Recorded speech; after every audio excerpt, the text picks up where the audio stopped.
Hello everyone, this is TOK. Welcome to my channel and welcome to another vlog. Today we have a broad gate rim cylinder and I purposely chose this lock for a reason.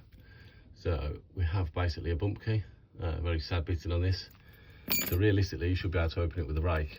I mean that's not always the case, but I think it'll be the case for this one. So I'm going to try and do a different technique, one that I've come across recently on a Bosnian build video. And it's very similar to what I do, but in a different fashion. So what he does is, because he uses top of the keyway, but he's also using a rake. This is just a foot. I think it's a 5 pin of this one. Oh yeah, under there. 1, 2, 3, 4, 5. So what he does is, when you're using a rake, obviously if you're using bottom of the keyway, you can get to all the pins. But as a rule, when you're raking with top of the keyway, you can't always get to this front pin or the front couple of pins. So what he does is, he uses a technique where he goes in.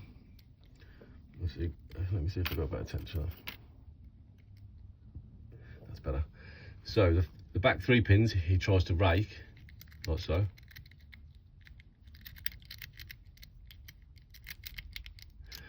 And then it gets to the front 2, and because you can't rake them because of the keyway's blocked with the tensioner, he bounces.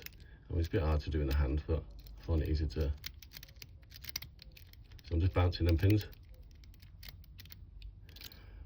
Now, I think I've got a couple of pins set, so I'll go back in and rake the pins I can get to. And there we go. So, I mean, it would probably be easier in a vice. But yeah, I think that's a good technique. It's a very similar technique to what I use. I usually go in with a rake, but what I tend to do is I don't bounce really, I push down with the pins. And then I go in with the rake. So it's very similar, but he's just raking the pins he can rake and then pushing down on the front pins to get them to set and then finish with the rake like you just seen. But it's a technique you can use if you like to use top of the keyway, which I'm a big fan of using top of the keyway. Even though I do a lot of raking and hybrid style picking, I do it with top of the keyway. So yeah, a nice little technique and something for people to try, and will hopefully get you more opens. That is it from me today. I hope everyone enjoyed that one. See you later.